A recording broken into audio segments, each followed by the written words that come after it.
আসসালামু আলাইকুম প্রিয় শিক্ষার্থীরা, কেমন আছো তোমরা সবাই? আশা করি মহান রব্বুল আলামিনের অশেষ কৃপা এবং অশেষ কৃপায় তোমরা যার যার অবস্থানে খুবই ভালোই আছো।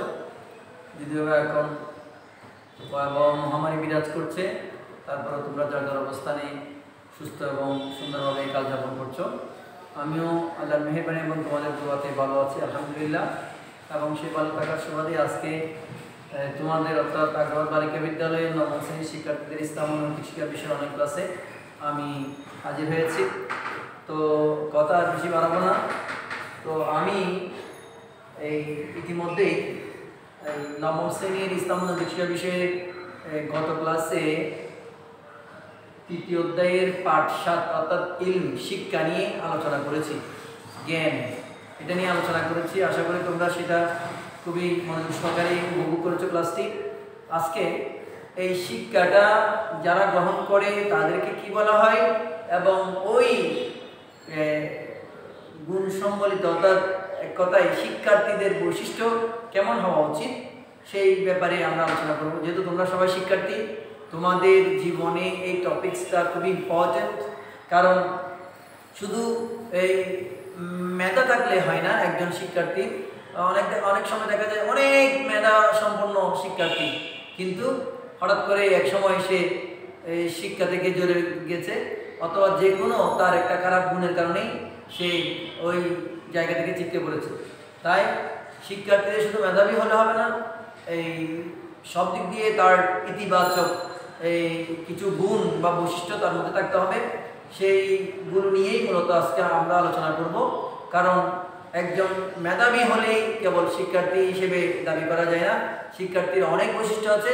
সেই বৈশিষ্ট্যগুলো আজকে ক্লাস থেকে তোমরা জেনে নিয়ে সেগুলো নিজের মধ্যে ধারণ করবে এবং সেগুলোই জীবনের প্রতিটি ক্ষেত্রে প্রয়োগ করার চেষ্টা করবে। তাহলেই তুমি একজন পরিপূর্ণ শিক্ষার্থী, সেটা প্রমাণ দিতে তুমি সক্ষম হবে। তো অনেক সময় দেখা যায় অনেক দুর্বল স্টুডেন্ট, কিন্তু তার এই সমস্ত গুণগুলো পজিটিভ থাকার কারণেই সেই পরবর্তীতে গিয়ে খুব ভালো একটা পজিশনে চলে যায়। আবার অনেক ভালো স্টুডেন্টরা, অনেক মেধা সম্পন্ন স্টুডেন্টরা এই কালের পরিক্রমায় শেষ প্রান্তে গিয়ে সে হুচট খায়, অর্থাৎ সেই কাঙ্ক্ষিত লক্ষ্য অর্জনে সক্ষম হতে পারে না। তো আমরা চাই প্রত্যেকে তোমরা তোমাদের যার যার লক্ষ্য অর্জনে সক্ষম হও, এবং সেজন্যই তোমাদের আজকে যে শিক্ষার্থীদের বৈশিষ্ট্যগুলো নিয়ে আলোচনা করব সেগুলো তোমাদেরকে অন্তরের মধ্যে ধারণ করতে হবে। যাই হোক, আমরা আজকে পড়ব এই তোমাদের তৃতীয় অধ্যায়ের পাঠ 8, নবম শ্রেণীর শিক্ষার্থীদের তৃতীয় অধ্যায়ের পাঠ 8 নিয়ে আলোচনা করব। যে পাঠের শিরোনাম হচ্ছে শিক্ষার্থীর বৈশিষ্ট্য। যে পাঠের শিরোনাম হচ্ছে শিক্ষার্থীর বৈশিষ্ট্য, অর্থাৎ একজন শিক্ষার্থীকে কোন কোন বৈশিষ্ট্য বা কোন কোন গুণে গুণান্বিত হতে হবে, কোন কোন বৈশিষ্ট্যগুলো নিজের মধ্যে ধারণ করতে হবে, সেইগুলো সম্পর্কে আজকে আলোচনা করা হবে। তবে তার আগেই শিক্ষার্থী বলে আমরা কাদেরকে বোঝাবো সেদিকে একটু দেখি। দেখো, যে নিয়মিত লেখাপড়া করে এবং সে তার প্রতি আগ্রহী ও যত্নশীল থাকে। ভালো করে কারণ শিক্ষার্থী, তুমি নিজেকে আমি শিক্ষার্থী বললাম না, তোমার মধ্যে লেখাপড়া করার মানসিকতা নাই, শেখার প্রতি কোনো আগ্রহ নাই, বা শেখার প্রতি তোমার কোনো যত্নশীলতা, এই জিনিসগুলো তোমার মধ্যে নাই, সুতরাং তুমি নিজেকে শিক্ষার্থী দাবি করলে হবে না। হয়তো তুমি নামে শিক্ষার্থী, কিন্তু কাজের ক্ষেত্রে তুমি মানে এই যেটাকে বলে আমরা গোড়ার ডিম বলে আর কি, অর্থাৎ যেগুলো মানে অবাস্তব জিনিস, অর্থাৎ তুমি আদৌ শিক্ষার্থী হওয়ার যোগ্যতা রাখো না। সেজন্য বলা হচ্ছে যে নিয়মিত লেখাপড়া করে এবং শেখার প্রতি আগ্রহী ও যত্নশীল থাকে তাকে শিক্ষার্থী বলে। তাহলে তুমি একটু নিজের কাছে নিজে প্রশ্ন করো যে তুমি নিয়মিত লেখাপড়া করো কিনা, তুমি শেখার প্রতি আগ্রহী বা যত্নশীল কিনা।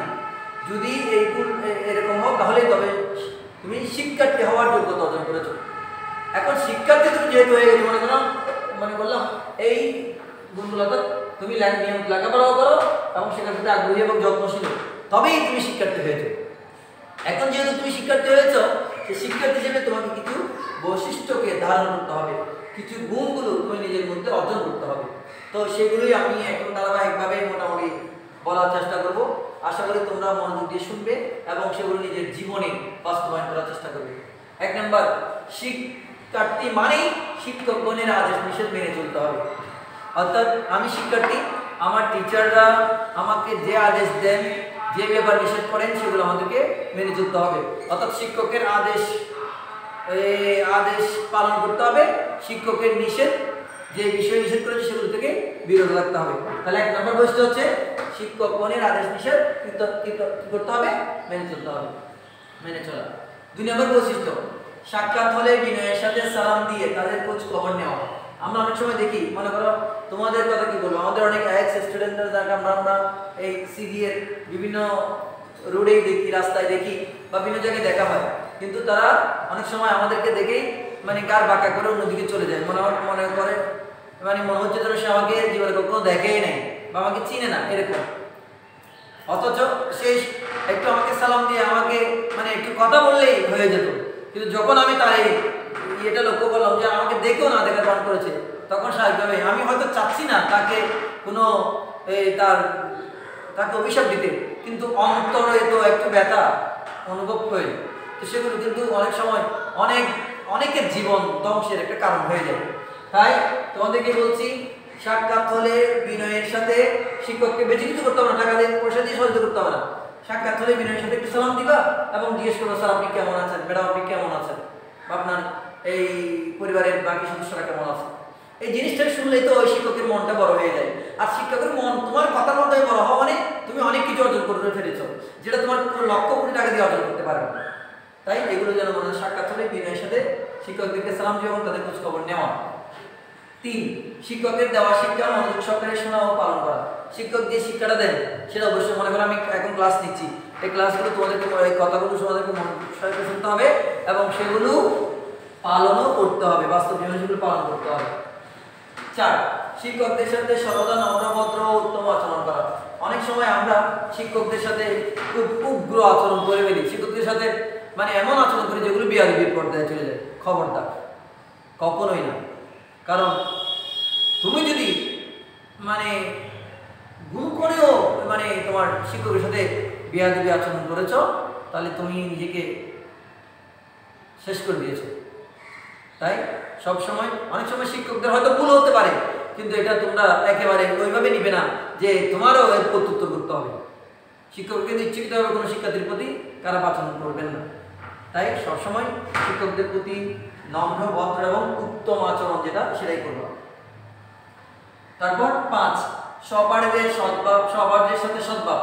সহপাঠী আছে না তোমাদের বন্ধু, তোমাদের ক্লাসে যারা আছে তাদের সাথে অবশ্যই সদ্ভাব, ভালো সম্পর্ক রাখবা, সুসম্পর্ক বজায় রাখবা।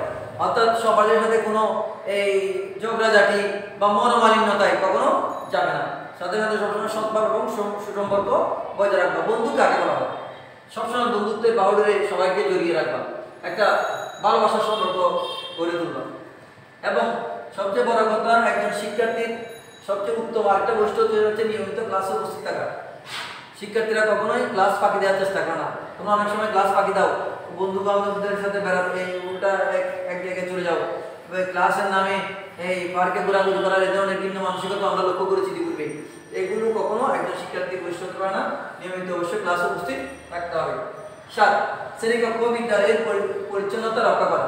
অনেক সময় দেখা যায় যে টিচার আসতে এখানে ময়লা কেন, এখানে কাগজ পড়ে আছে কেন, এগুলো তুলো নাও, ওয়াশবিনে ফেলো, এগুলো বলতে হবে কেন? শিক্ষার্থীদের বৈশিষ্ট্য হচ্ছে সবসময় নিজের বিদ্যালয়, নিজের শ্রেণীকক্ষ, নিজের বিদ্যালয় আঙ্গিনা পরিষ্কার পরিচ্ছন্ন রাখা। তো এগুলো শিক্ষার্থীর বৈশিষ্ট্য। সুতরাং এই বিদ্যালয়ের কোনো জায়গায় যেন কোনো ময়লা আবর্জনা করে না থাকে, এগুলো কিন্তু আমরাই করি, শিক্ষার্থীরাই করি। তো আমরা যদি পরিষ্কার পরিচ্ছন্ন রাখি তাহলে দেখবে যে এই মানে আমাদের প্রতিষ্ঠানের ব্যাপারে অনেক সুনাম আমরা শুনতে পাচ্ছি। আমার শিক্ষার্থীর বৈশিষ্ট্য হচ্ছে সবসময় নিজের শ্রেণীকক্ষ এবং নিজের বিদ্যালয় পরিষ্কার করা। শুধু তাই নয়, 8 নম্বরে যেটা দেখো, নিজের শরীরেও পোশাক পরিচ্ছন্ন রাখা। আমাকেও নিজেকেও পরিষ্কার পরিচ্ছন্ন রাখতে হবে। আমরা নিয়মিত গোসল করবো, তারপর আমাদের ময়লাযুক্ত কাপড় চোপড় পরিধান করবো না। এই দুই থেকে যে একটা কাপড় 2 দিন হয়ে গেছে, একটু ময়লা জমে গেছে বা শরীর থেকে গামের গন্ধ বেরোচ্ছে, এইগুলো আমরা ধুয়ে মুছে পরিষ্কার করার চেষ্টা করবো। 9, শিক্ষকের সাথে যেখানেই দেখা হোক না কেন দাঁড়িয়ে সম্মান করা। এবার রাস্তায় শিক্ষকের সাথে দেখা হয়ে গেছে, তুমি বসে আছো, কারোর সাথে কোনো তোমার ফ্যামিলির সাথে কোথাও বা কোনো রেস্টুরেন্টে টিচার ঢুকলো, তোমরা আগে থেকে সেখানে ছিলাম, দেখা হলো, তো টিচার দেখেই তুমি ওই দিকে ফিরে গেলাম না, শিক্ষকদের আসসালামু আলাইকুম স্যার কেমন আছেন বা ম্যাডাম কেমন আছেন, এই দাঁড়িয়ে যাবা, বসে জিজ্ঞেস করবো না, এটা দাঁড়িয়েই এই সম্মানটুকু জানাবো। এরপরে 10 নম্বরে দেখো, অনুমতি নিয়ে ক্লাসে ঢোকা বা বাইরে যাওয়া। মনে করো টিচার ক্লাসে এসে গেছে, তুমি তখন বাইরে ছিলে, ওয়াশরুমে ছিল হয়তো, তো আসার সময় এসেই টিচার থাকা অবস্থায় তুমি টিচারকে না বলেই ঢুকে যাবা, এটা হতে পারে না। টিচার থেকে অনুমতি দিতে হবে। আবার আবার হয়তো তোমাকে ওয়াশরুমে যেতে হচ্ছে বা কোনো প্রয়োজন বাইরে যেতে হচ্ছে, টিচারকে বলেই স্যার আমি কি একটু আসতে পারি, বা আমি এই ওয়াশরুমে যাব, এখানে যাব, বাট অন্য টিচারের সাথে দেখা করবো, এটা অবশ্যই টিচারের অনুমতি সাপেক্ষে। টিচারের অনুমতি না নিয়ে তুমি ইচ্ছাকৃতভাবে চলে যাওয়া, এটা কখনোই একজন আদর্শ শিক্ষার্থী বৈশিষ্ট্য হতে পারে না। 11 জীবনের সর্বক্ষেত্রে শিক্ষকের উত্তম শিক্ষা মেনে চলা। অনেক সময় শিক্ষকরা সবগুলো যে ভালো আছে সেজন্য শিক্ষকের বৈশিষ্ট্য, তোমাদের এখানে দেখবে শিক্ষকের কতগুলো বৈশিষ্ট্য আছে, অনেক সময় দেখা যায় শিক্ষকরা ওই বৈশিষ্ট্যগুলো মেনে চলেন না। শিক্ষকরা সবগুলো যে ভালো শিক্ষা দেন, এই হয়তো একদমই কিছু কাজ করেন, কিছু টিচারের প্রতি তার একটা সুসম্পর্ক রক্ষা করেন, কিছু টিচারকে সহ্য করতে পারেন, এই স্টুডেন্টদের প্রতি সুসম্পর্ক, কিছু স্টুডেন্টকে আমরা সহ্য করতে পারেন না, এটা কখনো একজন শিক্ষকের বৈশিষ্ট্য হতে পারে না। তো এই জায়গায় শিক্ষকের জীবনের সর্বক্ষেত্রে শিক্ষক যে ভালো শিক্ষাগুলো দিয়েছে, উত্তম শিক্ষাগুলো দিয়েছেন, সেইগুলো তোমরা মেনে চলো। দেখেছো শিক্ষকের এই শিক্ষার মধ্যে একটু মানে নেগেটিভ কিছু তুমি দেখতে পাচ্ছ, ওগুলো নয়, পজিটিভ যেগুলো আছে সেগুলো তোমরা নিজের জীবনে যথাযথ মেনে চলো। শিক্ষকগণ অপছন্দ করেন এমন কাজ না করা। শিক্ষকরা আসলে অপছন্দ করেন যে যেগুলো তোমার জন্য খারাপ হবে, তোমার জন্য মানে সুখকর হবে না, তোমার জন্য এই ভালো হবে না, সেইগুলোই অপছন্দ করেন। সুতরাং শিক্ষকরা অপছন্দ করেন এরকম কোনো কাজ কখনো তোমরা করবে না, কোনো কাজে জড়াবে না। 13 তাদের সাথে অভদ্র আচরণ না করো। শিক্ষার্থীকে যেভাবে মসৃণ, নম্র, ভদ্র, সুতরাং শুধু শিক্ষকদের সাথে ভালো আচরণ করলেই শিক্ষার্থী তা না, শিক্ষার্থী কখনোই কারোর সাথে, কোনো মানুষের সাথে খারাপ আচরণ করতে পারে না, অভদ্র আচরণ করতে পারে না। 14 সর্বাবস্থায় শিক্ষকের কল্যাণ কামনা করা। সর্বাবস্থায় তুমি যে টিচার তোমাকে অ আ ক খ শিক্ষা দিয়েছেন, যে টিচার তোমাকে ABCD শিক্ষা দিয়েছেন, আলিফ বা তাসা শিক্ষা দিয়েছেন, সর্বোপরি যে টিচার তোমাকে আজকে এই পর্যন্ত আসার ক্ষেত্রে সহযোগিতা করেছেন, সবসময় সেই শিক্ষকদের কল্যাণ কামনা করবা, শিক্ষকদের জন্য দোয়া করবা। এবং সর্বোপরি অনেক সময় শিক্ষকরা বয়োজ্যেষ্ঠ হন অথবা যে কোনো সময় এই শিক্ষকরাও মৃত্যুবরণ করেন, তো মৃত্যুর পর তাদের জন্য দোয়া করা, আল্লাহ যেন তাদেরকে জান্নাত নসিব করেন, এই জন্য এই শিক্ষকদের জন্য তোমরা দোয়া করবা।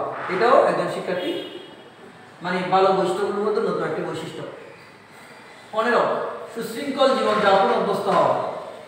আমরা অনেক সময় দেখি আমাদের মেয়েদের পোশাক আশাক চালচলন দেখলে আমাদের নিজেদেরকে ওর শিক্ষক হিসেবে দাবি করতে নিজেদের লজ্জা লাগে, এরকম কখনো হতে পারে না। সবসময় সুশৃঙ্খল জীবনযাপন অভ্যস্ত হওয়া। একজন শিক্ষার্থীর যে বৈশিষ্ট্যগুলো বলা হচ্ছে এগুলো নিজের জীবনে বাস্তবায়ন করবা, কখনোই নেগেটিভ কোনো মানে চরিত্র যেন তোমাদের থেকে দেখা না যায়, তোমাদের মধ্যে দেখা না যায়।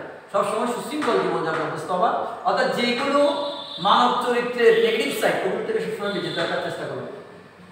শেখার প্রতি উৎসাহী হওয়া, সবসময় জানার জন্য উৎসাহী হতে হবে, শেখার প্রতি উৎসাহী হতে হবে এবং সর্বদা শিক্ষকের সাহায্যে থাকার চেষ্টা করা। অনেকেই শিক্ষকের দ্বারের পাশে যায় না, শিক্ষক বকবেন, এই করবেন, সে করবেন, এটা মনে করে। প্রকৃত শিক্ষার্থীরা কিন্তু সবসময় শিক্ষকের সাহায্য লাভের চেষ্টা করে, শিক্ষকের দ্বারে দ্বারে পাশাপাশি থাকার চেষ্টা করে, কারণ শিক্ষকের কাছে কাছে থাকার মধ্যে শিক্ষকের একটু সুনজর মানে সুদৃষ্টি পাওয়া যায় এবং সর্বোপরি যে কোনো সময় আমার একটা অজানা বিষয়, আমি সাধারণত শিক্ষকের কাছে কাছে থাকলে এটা জেনে একটা সুযোগ হয়। তো ভালো শিক্ষার্থীদের বৈশিষ্ট্য হচ্ছে সেটাই, শিক্ষকদের সাথে থাকবে এবং শিক্ষকের সাহায্য থাকার চেষ্টা করবে। 17 সবসময় বুঝে পড়া না বুঝে পড়ার অভ্যাস ত্যাগ করা। আমরা অনেক সময় আগে পড়তাম যে পড়তে থাকতাম, এখানে কি আলু কুচু কি বলেছে কিছু বুঝে নেই, কিন্তু মুখস্থ করে ফেলেছে। এই অভ্যাসগুলো বর্তমান সরকারও সেটার উপর জোর দিচ্ছে যে আমাদের যে না বুঝে পড়ার অভ্যাস এটা ত্যাগ করতে হবে। যা পড়বো বুঝে পড়বো, কম হোক, যেটা পড়বো সেটা অবশ্যই বুঝে পড়বো, এটা উপলব্ধি করার চেষ্টা করবো। এই যেটা বুঝে নেই সেটা রেখে দেবো, যতক্ষণ প্রয়োজনে শিক্ষকের শরণাপন্ন হবো, শিক্ষক না বুঝে এটা পড়ার চেষ্টা ইয়ে করবো, মানে অর্থাৎ না বুঝে কোনো কিছু শেখার চেষ্টা করবো। শিক্ষকের দেওয়া পাঠ লিখে নাও, শিক্ষক পড়াচ্ছেন, এই যে আমি এখন তোমাদেরকে পড়াচ্ছি, তোমরা এগুলো প্রয়োজন করে নিতে পারো, লিখে নিতে পারো, শিক্ষার্থীর বৈশিষ্ট্য। কারণ একটা কথা মনে রাখবা, পড়ার চেয়ে লিখার যে তুমি পড়বে এবং লিখবে এটা হলে এটা অনেকাংশে কাজ বেশি দেয়। যেটা পড়ার সাথে সাথে লেখার চেষ্টা করা হয় এটা কিন্তু মুখস্থ বেশি থাকে, তোমার মাইন্ডের মধ্যে ধারণ বেশি থাকে। সুতরাং শিক্ষক যে পাঠ দেয় সেগুলো লিখে রাখার চেষ্টা করা। 19 শিক্ষার্জনের ক্ষেত্রে লজ্জাশীলতা পরিহার করা। লজ্জাশীলতা হচ্ছে বিশেষ করে নারী পুরুষ না ভাইয়াও শুধু মিনাল ইমান, লজ্জাশীলতা ইমানের অঙ্গ, এটা তোমরা জানো। কিন্তু একটা পর্যায়ে প্রত্যেককে লজ্জাশীলতা পরিহার করতে বলা হয়েছে, সেটা হচ্ছে জানার ক্ষেত্রে, শিক্ষা অর্জনের ক্ষেত্রে। তুমি মনে করো একটা জিনিস এখন বুঝতে পারছো না, এই স্যার থেকে জিজ্ঞেস করলে স্যার কি মনে করেন, ম্যাডাম থেকে জিজ্ঞেস করলে ম্যাডাম কি মনে করেন, এটা যেন না হয়। যখনই দেখো একটা সমস্যা জর্জরিত হয়েছ, এটা সরাসরি লজ্জাশীলতা পরিহার করে স্যারের সমাপন হয়ে স্যার থেকে জেনে নিবে, ম্যাডাম থেকে জেনে নিবে। আর ম্যাডাম বা স্যার যদি ওই অবস্থায় উত্তর দিতে না পারেন, ওনাদের দায়িত্ব হচ্ছে তোমাকে এই উত্তরটা এটা এই ব্যাপারে জানিয়ে দেওয়ার ক্ষেত্রে সহযোগিতা করা। প্রয়োজন তোমার থেকে সময় নিবে যে আজকে এটা এই ব্যাপারে আমি তোমাকে সলিউশন দিতে পারছি না, আগামী দিন তোমাকে এই ব্যাপারে সলিউশন আমি একটু দেখে আসতে হবে। তো সুতরাং এই লজ্জাশীলতা পরিহার করবো আমরা, জানার ক্ষেত্রে কখনোই লজ্জা হবে না। 20 প্রতিদিনের পড়া নিয়মিতভাবে আয়ত্ত করা, যেটা প্রতিদিনের পড়া প্রতিদিন শেষ করা। ওই যে টাইম এন্ড টাইম ওয়ার্ক করো না, সময় এবং সুযোগ কাজের জন্য অপেক্ষা করো না। আমরা কিন্তু এটা করবো না যে আজকে পড়া আগামী দিনের জন্য, আগামী দিনে আমরা পরশু দিনের জন্য, এভাবে রেখে দিব না। এটা হলে কি হয় জানো, পরীক্ষার সময় তোমার অবস্থা কি আমত হয়ে যাবে। তুমি দেখবে কোনটা বলবে, এটা বলবে নাকি এটা বলবে, এটা বলবে নাকি এটা। তুমি যদি নিয়মিত আজকে পড়া শেষ করো, কালকে ওরা কালকে তুমি পরীক্ষার সময় নাকি তেল দিয়ে ঘুমাতে পারবে। এবং মূল ভালো শিক্ষার্থীরা কিন্তু এটাই করে, পরীক্ষার দিন মাথায় বেশি মানে এটা কি চাপ নিতে চায় না, তারা আগে থেকেই প্রস্তুতি নিয়ে যে আজকে আমি শান্তিতে ঘুমাবো, কালকে যেন আমি সুন্দর করে পরীক্ষা অংশগ্রহণ করে পরীক্ষাটা দিতে পারি। সেজন্য প্রতিদিনের পড়া নিয়মিতভাবে আয়ত্ত করবো। লাস্ট ওয়ান যে এই বৈশিষ্ট্য হওয়া উচিত একজন শিক্ষার্থী, সেটা হচ্ছে আগামীকাল যে ক্লাসটা হবে ওই ক্লাসের পর আমি আজকে একটু দেখে নিব। আগামীকাল ক্লাসে যে পাঠটা আমরা তো জানি যে আজকে যেহেতু এই পাঠ পড়িয়েছে, আগামীকাল এই পাঠটা পড়াবে, সুতরাং ওই পাঠের উপর আমি আগে একটু পড়ে শুনে নেব, এই অর্থাৎ অধ্যয়ন করে যাব, একটু পূর্ব প্রস্তুতি নিয়ে যাব। দেখবো যে আগে থেকে একটু পড়ে ওই পাঠটা যদি পড়ে নিই, তাহলে পরবর্তী ক্লাস টিচার যখন দেখবেন আমার সহজেই এটার উপর মানে খুব সহজে আমি বুঝে নিতে পারবো, একেবারে সহজে আমি ক্লাসটা মানে খুব আমার মাইন্ডে গেঁথে যাবে। তো এই হচ্ছে মোটামুটি আদর্শ শিক্ষার্থীদের বৈশিষ্ট্য। একজন শিক্ষার্থীর বৈশিষ্ট্য আরও থাকতে পারে, তবে আপাতত এগুলোই তোমাদের পাঠ্য বই আছে এবং আমিও তোমাদেরকে এগুলো নিয়ে আলোচনা করার চেষ্টা করেছি।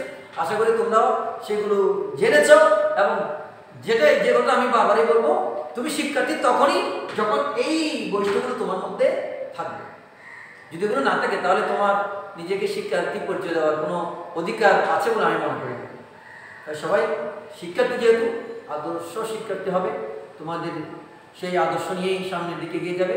দেখবে যে তোমাদের কাঙ্ক্ষিত লক্ষ্য অর্জনে কেউ এখানে প্রতিবন্ধকতা সৃষ্টি করতে পারবে না। তোমরা অবশ্যই ইনশাআল্লাহ আজিজ তোমাদের কাঙ্ক্ষিত লক্ষ্য অর্জন করতে সক্ষম হবে। এবং সবসময় যেটা বলছি, শিক্ষকের দোয়ার বিকল্প নেই, শিক্ষকদের দোয়া পাওয়ার চেষ্টা করবা, আর বৈশিষ্ট্যগুলো নিজেদের মধ্যে ধারণ করার চেষ্টা করবা, এই আশাবাদ ব্যক্ত করছি। এবং পরিশেষে আবারও বলছি, অবস্থা খুব ভয়াবহ, মানে রেকর্ড সংখ্যক সংক্রমণ এবং রেকর্ড সংখ্যক মৃত্যু এখন হচ্ছে, খুব ভয়াবহ পরিস্থিতি। আগামী বৃহস্পতিবার থেকে সরকার পুরো দেশের মধ্যেই যে শাটডাউন, সর্বাত্মক লকডাউনের যে ব্যবস্থা করছে, ওই নির্দেশনা তোমরা মেনে চলবা, স্বাস্থ্য মেনে চলবা, এবং কোনো মতেই ঘর বা বাসা বের হবে না।